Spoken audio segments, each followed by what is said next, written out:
Attention la coupe. Et bonjour à toutes et à tous. Comment allez-vous? Je suis heureux de faire cette vidéo vraiment. Trop content. Genre là je commence cette vidéo pour vous parler de quoi? Bah de la ferme. Parce qu'on essaie le téléphini sur oh j'ai trouvé une ferme, c'est trop cool. On y va, ça y est c'est parti. Donc maintenant il y a du temps qui est passé. Ça fait maintenant plus de 2 semaines que j'y suis. Donc comment va se dérouler la vidéo? Ça va être assez simple, c'est que je vais vous parler de la situation, de comment ça se passe intrinsèquement, vraiment de manière très quadrillée, le travail, le salaire, les CDI, le contrat, tout ça, toute la situation, la location, le logement, tout ça. Les points positifs sur ce travail et les points négatifs, ou plutôt à l'inverse, les points négatifs pour finir sur les points positifs, terminer sur une note positive sur la vidéo, je trouve ça cool. Et après, il y aura une deuxième partie de vidéo où je vais vous montrer l'envers du décor, donc le logement, comment il est, et la ferme en fait tout simplement. Donc la première, vous allez m'entendre parler. Désolé ceux qui m'aiment pas et qui veulent pas m'entendre parler, passez directement à la deuxième partie de la vidéo. La situation, donc avant même de commencer de parler du travail, comment se passe le logement? Donc le logement en fait, je suis parti avec Sovan, donc la française qui était avec moi pour chercher du road trip. Donc on a un logement pour deux. Donc il y avait une chambre pour deux, donc elle a pris la chambre, moi j'ai pris un canapé lit pour me mettre dans une autre chambre. Du coup, dans le logement, donc il y a ma partie, donc la buanderie que j'ai aménagée pour moi, la partie de Sovan, donc sa chambre, et on a là un logement classique, donc douche, la cuisine, un logement où on peut aller se poser sur le canapé. Donc on paye 150 $ chacun, donc ça fait 300 $ pour deux par semaine. Donc voilà, donc c'est un prix qu'on met. Et on est directement logé sur la ferme, donc c'est super parce que vu les horaires, vous allez voir par la suite, c'est bien sympathique de commencer avec le logement qui est vraiment collé à la ferme. Et voilà, donc ça c'est pour le logement. Après pour l'eau, oui, ça c'est un petit détail. La spécificité du logement, c'est qu'en fait il n'y a pas d'eau potable, donc du coup il faut aller chercher son eau, c'est le petit bémol. Bon, c'est pas grave. Et il y a aussi les dépenses énergétiques à payer chaque mois ou tous les 3 mois, donc ça fait une petite dépense. Mais bon, le problème c'est qu'on n'avait pas trouvé autre chose, donc le logement avec le prix, bah, on a accepté. La deuxième chose, donc le contrat, comment s'est passé le contrat? On a pris un contrat pour faire simple en full time, donc c'est un CDD de 3 mois qui se termine le 2 février avec une période d'essai d'1 mois et c'est du 38 heures par semaine et on gagne 830 $ par semaine. Et avec les impôts, etc., ça fait un peu moins. Enfin, 860 $ par semaine plutôt. Et avec les dollars, avec 15% d'impôts. Donc voilà. Donc ça, c'est un peu les contrats. Vous avez tout. Donc c'est un peu la partie très quadrillée. La période du job. Donc comment ça se déroule mon quotidien au travail. Donc c'est simple. Je me lève à 5h30 du matin. Je me lève, je prends mon petit déjeuner. Enfin, mon petit déjeuner quand j'ai le temps. J'ai souvent de la flemme. Je commence à 6h, je fais du 6h, 11h où je vais aller faire la traite des vaches pendant 5 heures. Et en deuxième point, après quand j'ai fini, je vais aider souvent les filles ou les gars pour aller faire les veaux, tout simplement. Pourquoi je dis toujours tout simplement? C'est vrai, c'est ouf ça. Ma copine elle me l'a dit et c'est vrai que je le dis tout le temps. C'est ouf, c'est chiant. Et donc du coup, voilà, tout simplement. Ça y est, maintenant j'arrive plus à me concentrer. Je finis à 11h. Après avoir fait la traite des vaches et les veaux quand j'étais avec les filles. Je mange le midi, j'ai 3-4 heures de pause, donc je finis à 11h, je reprends à 15h. À 15h, je travaille jusqu'à 20h. De 15 à 20h, je travaille l'après-midi, donc c'est des sessions à chaque fois de 4-5 heures par demi-journée. Donc ça fait des grosses journées, hein. Ça fait genre tu vas de 8h à 10h en termes de travail, donc c'est pas mal. Du coup, tu continues ton après-midi. L'après-midi, elle se passe dans les veaux. Donc là, vraiment, c'est à fond avec les veaux. Donc là, je travaille solo souvent, où je fais l'eau, je dépose l'eau pour les veaux, je donne le foin, je donne du shaving. En fait, en gros, c'est comme, je sais pas comment dire ça, c'est comme de la moquette, mais par terre, en fait, pour les animaux, pour pas qu'ils tombent malades, qu'il n'y ait pas de la boue, etc. Surtout que c'est des bébés. Donc le but, c'est quand même de garder un endroit sain. Et donner du lait, important, avec les petites tétines qui font comme ça, enfin bref, vous avez compris. Et après le soir, à 20h, on a fini, je vais dormir, et c'est fini quoi, et je repars sur une autre journée. Je travaille du lundi au vendredi, et le week-end, je suis en repos. Voilà, donc vous avez la partie un peu très terre à terre. Maintenant, on va pouvoir partir sur la chose très intéressante, c'est mon expérience à moi, les points négatifs et les points positifs. Bon, désolé de ma gueule, là, je viens de me réveiller. On va réessayer dans cette dynamique. Ça fait une semaine en plus que c'est passé le début de la vidéo. Là maintenant, c'est plus dur de se remettre dedans. Non, en vrai, donc du coup, on repasse sur les points négatifs. Sur les points négatifs du job, donc on commence par le point négatif pour terminer sur le point positif. Toujours terminer sur le point positif, les amis. Donc la première chose où je suis tombé un peu de haut, c'est que je faisais partie des gens me disant bah moi j'ai du mal avec les jobs alimentaires, les jobs qui me stimulent pas en France. Moi j'ai déjà fait caissier à Intermarché, j'ai déjà fait d'autres jobs McDo, plein de jobs un peu compliqués ou du moins en tout cas qui me stimulent pas. Et je me suis dit en Australie c'est une autre expérience, notamment les fermes. C'est en Australie, ça parle anglais, c'est dans un autre univers, ça va me stimuler, ça va être cool. Pas du tout. Bah en fait ça reste que peu importe où t'es, si le boulot te stimule pas, ça changera pas que tu sois en Australie ou en France en fait. Et le job en ferme, bah c'est bien au début, moi les 3 premiers jours ça m'a stimulé, mais après c'est comme un boulot à l'usine ou autre, tu fais toujours les mêmes choses. Le milking, tu vas aller faire la traite des vaches, ça va être des mouvements répétitifs, et l'après-midi avec les veaux, tu vas servir l'eau, tu vas servir le lait, et ça va être ça tous les jours. Donc les premiers jours ça m'a stimulé, puis après ça m'a rendu un peu triste, parce que moi ça m'impacte beaucoup quand je suis pas stimulé intellectuellement. Et là, il n'y avait rien qui changeait, c'était une routine qui s'établissait, boulot, dodo. Après, la pénibilité du travail, bon ça, après, je vais pas trop me plaindre, mais du coup, il y a quand même de la pénibilité, j'ai travaillé sous des... Enfin, je travaille sous la pluie, je m'y attendais pas, genre on est en début décembre, bah, Sydney, en fait, à côté de Sydney, New South Wales, il pleut, donc de la pluie, de la boue, tu portes lourd, il y a eu quoi? Il y a eu de l'orage aussi, on a travaillé sous l'orage, enfin bref, du coup, c'était quand même assez pénible, mais bon, ça, c'est le travail en ferme, mais ça reste dans les champs de critères un peu négatifs du taf. Et surtout le fait de porter des choses lourdes, qu'il pleuve, de la boue, et ben j'ai réussi à tomber malade, comme si ça suffisait pas. Du coup je suis tombé 4 jours cloîtré au lit, je suis tombé 4 jours malade, cloîtré au lit, je pouvais rien faire. J'ai eu la totale, enfin bref, je vais passer les détails, mais une grippe, mais bien vénère. Après derrière, donc là on a parlé du taf, mais la situation à côté n'était pas bonne non plus, c'est que le week-end je pouvais pas sortir, parce qu'en fait j'avais pas de bus ou de moyens de transport pour pouvoir m'amener le week-end faire des sorties, donc je restais dans la ferme, et la maison faut savoir qu'elle est dans la ferme, donc je bougeais jamais de la ferme même le week-end. Et pour pas arranger la chose, la personne qui est avec moi, qui est en coloc avec moi, eh ben on s'entend pas forcément de manière harmonieuse de fou, mais après bon ça on n'y peut rien, mais juste on est complètement différents. Du coup ça fait que même quand tu rentres à la maison, eh ben chacun doit faire les efforts pour que ça se passe bien, mais du coup tu te retrouves toujours dans un climat où t'es pas forcément très à l'aise. Et du coup c'est tout cet environnement là qui a été compliqué. Le travail, du coup comme je vous l'ai dit, la situation que je puisse pas sortir, la situation dans le logement. Les choses à retenir, il y a des points positifs aussi, il faut pas l'oublier. C'est que c'était un job malgré tout intéressant les premiers jours, et ça c'est déjà pas mal. Ça m'a stimulé 3-4 jours, parce que quand même tu t'occupes des veaux, tu t'occupes des vaches, c'est quand même un truc sympa, tu t'occupes des animaux, donc c'est grave cool. Donc d'être baigné dans cette culture là c'est trop bien, ça m'a permis quand même d'améliorer un peu mon anglais, de travailler, de me faire des sous. La paye a été plutôt correcte, je me suis fait 1800$ en 2 semaines, donc c'est plutôt pas mal. Genre normalement sur le contrat c'était prévu un peu moins, mais j'ai été payé 1800$, donc super cool. Et les Australiens super sympas avec qui j'ai travaillé, super cool, même de manière générale tout le monde était très sympa, même avec ma coloc il y avait des différends, mais on faisait toujours en sorte que ça se passe bien. Donc finalement, genre les gens avec qui j'étais, c'était pas atroce. Donc heureusement, j'ai envie de dire, parce que la situation à côté ne me plaisait pas, mais en tout cas, ça a été cool de travailler avec ces gens-là. Et ça m'a appris la réalité du terrain. Donc c'est-à-dire que je referai plus les mêmes erreurs. C'est que je suis parti en Australie en mode je vais travailler longtemps, etc. Ça va être trop cool, en pensant que l'Australie ça allait changer ma vision des travails pénibles, mais ça changerait en fait par rapport à la France. C'est si tu n'aimes pas faire des boulots pénibles en France juste pour gagner des sous, si t'es pas dans cette dynamique de je coffre pour gagner de l'argent dans des boulots compliqués ou dans des boulots qui me plaisent pas en France, en Australie ça changera pas forcément. En tout cas pour moi c'est le cas.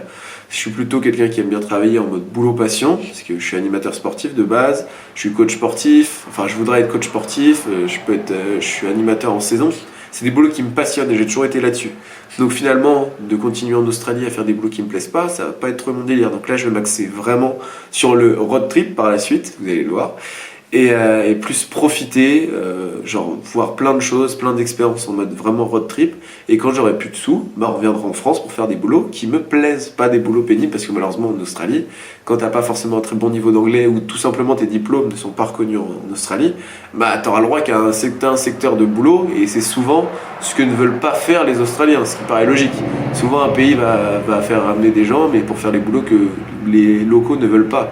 Donc là, c'est aussi, même malgré tout, le visa, même de manière générale, te restreint à aller faire des boulots bien spécifiques. C'est-à-dire que même si je voudrais coach sportif ou un CDI dans une commerciale ou autre, il y a moins de chances parce que tu as un visa PVT. Du coup, ils vont se dire, bon, bah, on va privilégier un Australien, quoi. Et du coup, voilà, donc là, ça a peut-être été un peu trahi, parce que vous avez vu, j'ai parlé beaucoup au passé. Parce que tout simplement, hier, c'était mon dernier jour, en fait. Ça y est, j'ai parlé avec le responsable pour lui dire que bah, j'avais envie de partir, que je me sentais pas forcément bien, que ma famille me manquait aussi, ça c'est un point aussi important, mes amis, ma copine. Donc du coup, je voulais faire un road trip plus rapidement. Donc là, c'est mon dernier jour ici dans le logement cette fois-ci. Je vais aller ranger toutes mes affaires et je vais aller partir en road trip. Et donc la prochaine vidéo, ce sera le road trip sur la côte Est. Donc trop content. Maintenant je vais vous laisser. On va passer sur la deuxième partie de la vidéo. Je vais vous montrer l'envers du décor de ma ferme avec tous les plans, le logement, où est-ce que je vis, la ferme, enfin bref tout. Trop hâte de vous montrer ça. C'est parti tout de suite. C'est l'endroit où commence chaque journée de mes fermes, dans mon lit. Enfin c'est pas vraiment un lit, c'est un canapé convertible. Ça commence bien déjà le réveil. Alors je vous montre un peu ma chambre déjà pour commencer. C'est un peu le bordel. Genre même beaucoup le bordel. Donc là il y a l'armoire, il y a toutes les serviettes etc des années d'avant. Donc j'ai mis tout ce que je pouvais là pour que ça fasse genre lit, mais c'est un canapé. Donc voilà. Là c'est un autre canapé mais pas convertible où je dépose toutes mes affaires. Là aussi, enfin vous avez compris, c'est un sacré bordel. Ils sont assez drôles ici. Ils mettent des fausses araignées. Regardez-moi ça. La chambre de Sauval. La cuisine où on partage les lieux communs ensemble. Donc là, la vaisselle, que je ne fais jamais d'ailleurs, il faudra que je nettoie. La vue sur la ferme, mais bon ça on passera plus tard pour la ferme. Donc là on continue, la flotte. Et ouais logique, la flotte. L'eau ici n'est pas potable. Donc du coup je suis obligé d'aller faire comme Mowgli ou tout ce que tu veux et aller dans la ville la plus proche à pied avec mes petites bouteilles d'eau pour pouvoir boire de l'eau parce que l'eau n'est pas potable ici. Terrible. Donc voilà. Là vous avez la bouffe, moi ça c'est ma bouffe. Bolo. Des œufs qui sont périmés. Et ça s'arrête là, c'est fini. Parce que tout le reste c'est à Sauval. Là, hop. Pas grand chose à dire. Des trucs au saumon, butternut, des pâtes. Bon enfin bref je vais pas vous faire toutes mes courses. Donc on continue. Le petite machine à laver qu'on a, c'est sympa. Il y avait une araignée, je vous jure, à cet endroit-là. Il y a genre 2 jours, elle était énorme comme ça. C'était incroyable. Alors 1000 fois plus grosse que celle-là, là, la fausse là. C'est des fausses, vous inquiétez pas, ne pleurez pas. Donc là je pense que c'est pour tout ce qui est moustiquaire, pour pas que les bébêtes rentrent, mais que tu puisses aérer quand même un peu. Enfin le salon. Détrompez-vous, ce n'est pas une télé, mais bien un radiateur qui ne fonctionne pas. Un canapé, donc lieu commun, et là mon ordinateur où je fais mes petites vidéos YouTube et où est-ce que je mange aussi, parce que je préfère manger là vu que je suis un gros porc et que je tâche partout. Les petites lumières, ouh, c'est rigolo. Ouh. Incroyable ce logement. Il y a des petites lumières, s'il y a des petites lumières c'est incroyable. On va passer à la ferme. Allez, let's go. Alors, le petit tour de la ferme. Je suis solo en plus, il n'y a personne. C'est pour ça que j'en profite. Attendez. Je peux dire que là, c'est ma ferme, ok? C'est ma ferme. Non, en vrai, pas du tout. Je peux pas faire ça de base. Mais là, il n'y a personne, donc on s'en fout. Donc, je vais vous présenter la ferme un peu, comment ça se passe. Comment ça se passe, la ferme. Allez, c'est parti. Donc déjà, hop. Ça, c'est la maison d'extérieur, vous voyez bien? Il n'y a plus qu'à se lever le matin. On se lève. Bon là on s'en fout, c'est des déchetteries, c'est tout ce que tu veux. Là c'est pour mettre le lait. Ça c'est le lait. Vous sentez déjà l'odeur? Vous sentez? sentez que ça pue la merde? Non, non, vous pouvez pas le sentir. Mais je vous assure, hein, ça pue. Enfin bref, ça continue. Donc là, les petits tétons, les petits tétés, en gros, tu mets le lait là. Et là, avec les tétés, ça absorbe le lait avec les veaux. Donc voilà, tac. Là, pareil, le petit truc du lait. Là, c'est de la grosse bassine de filtre pour qu'on boive le lait après, pour qu'on boive le lait. Là, c'est d'autres sortes de lait. Et là, on va passer à la partie préférée de cet entrepôt, j'ai envie de dire. Le milking, ce que je déteste. En gros, t'arrives là, tu mets ta petite blouse de chef là. Hop, hop, hop. T'arrives, tu descends, au calme. Bon, d'habitude, c'est pas aussi propre. Hein. Faut pas croire, hein, genre il y a de la merde partout. Mais là, ça va. T'as tes petites cups, paf, paf, paf, paf. Tel un opératoire là. Et hop, tu les mets au niveau des vaches. Et voilà quoi, j'ai pas d'autre chose à dire. En gros, tu les mets au niveau des vaches, elles sont bloquées par des petites les petits trucs là. Là en mode saut là, en mode film d'horreur. Genre en gros, ça bloque les vaches. Il y a Owen qui fait comme ça. Et à tout moment, elle lâche une grosse là-dessus. C'est d'ailleurs pour ça qu'on a des trucs pour désinfecter les mamelles et surtout un gros truc d'eau pour tout simplement qu'on se noie pas dans le caca. Bon, pour des raisons de sécurité, vu que j'ai mes chaussures, les seules qui sont encore potables, je vais pas aller plus loin, vous voyez bien. Là, tu vois, là, ça c'est mon quotidien, ça. Regardez comment ça moisit, il y a des mouches partout. Et là, c'est les vaches où elles attendent ici, il y a les portes qui ouvrent, et hop, t'enchaînes ta petite journée, quoi. Allez, on va mettre des bottes, On va aller chercher l'endroit où justement on switch de chaussures, parce que vous voyez bien que mes chaussures blanches, elles seraient plus blanches depuis longtemps si j'avais pas de bottes. Bon, les toilettes, regardez-moi ça c'est un bon débarrassage. Hop, allez, on aime bien. Donc ça, c'est mes chaussures. Ah ouais, non, c'est vrai, j'avais oublié qu'elles étaient dégueu. Oh, fais chier, il y a de la merde à l'intérieur. Bon, allez, c'est pas grave, on se met pieds nus. C'est pour les biens de la vidéo. Oh,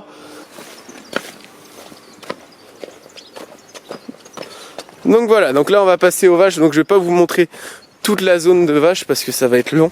Donc les vaches classiques, elles peuvent partir un peu n'importe où. Donc les vaches adultes entre guillemets. Oh là là, le gros zoom là on aime. Regardez, ça c'est mon quotidien, mais c'est encore plus zoomé de base. Hein. Ça va frère ou quoi? Tu respires l'intelligence toi mec? Bon, du coup voilà, vous avez capté en gros. Ce qu'il faut faire, c'est tu prends ton tracteur, tu vas chercher toutes les vaches qui sont réparties un peu dans tout le truc, et tu les mets hop dans la zone. Nickel. Les vaches qui sont malades, elles sont écartées du groupe. Genre par exemple, elle arrive même plus à se lever celle-là.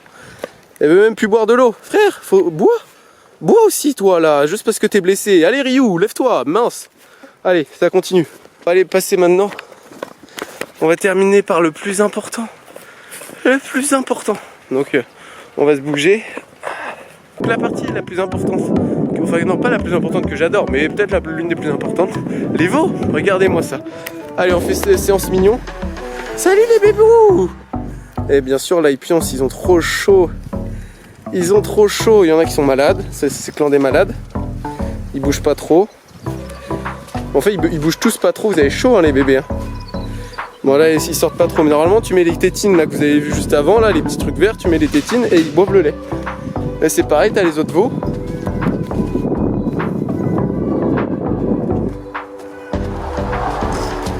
Les autres veaux. Banks to Banks. Oh les petites chauves. Oh là là. Oui. Ah bah voilà, toi tu fais coucou à la caméra frère. Lui je l'aime trop lui. C'est un gros caillou. Tu vas m'avaler mon âme moi frère. Il est énorme celui-là. C'est pas censé être un veau, c'est pas possible. Lui regardez avec les petites cornes, lui ça va être un bon bulky daddy man. Qu'est-ce qu'il fait ça? Ah lui c'est mon préféré, regardez. Bon on s'en fout mais regardez, je vous montre quand même. C'est 12-15. Eh frérot, ça va le sang ou quoi? Bien ou bien? Oh arrête de tousser toi, on t'a permis? Non, voilà. Non en vrai je déconne. Bon allez sur ce, c'était pour vous faire un petit room tour de voilà dans quoi j'évolue dans la ferme. Et ce sera d'ailleurs la seule fois que vous verrez cette ferme parce que on passe sur un autre programme par la suite, nouvelle vidéo. Et là cette fois-ci ce sera encore un autre truc parce que là ça va être un road trip les amis, le road trip, the road trip. Donc je vais vous filmer ça, je pense en plusieurs parties parce que ça va être long. Je vais partir je pense pour un mois à faire toute la côte est, donc ça va être cool. Donc voilà, je vous fais des bisous. Voilà, j'espère que vous avez kiffé la vidéo, j'ai été un peu sincère, donc voilà, je montre aussi les moments où ça va pas trop. Donc voilà, donc je vous fais des bisous. Mais en même temps, il faut garder le positif aussi. C'est-à-dire que je vous dis quand ça va pas, mais il y a aussi des choses beaucoup de choses intéressantes à en tirer de cette expérience. Donc c'est cool. Donc voilà, j'ai pas grand chose à vous dire de plus, à part de vous faire des bisous. Et à la prochaine. Ciao, peace.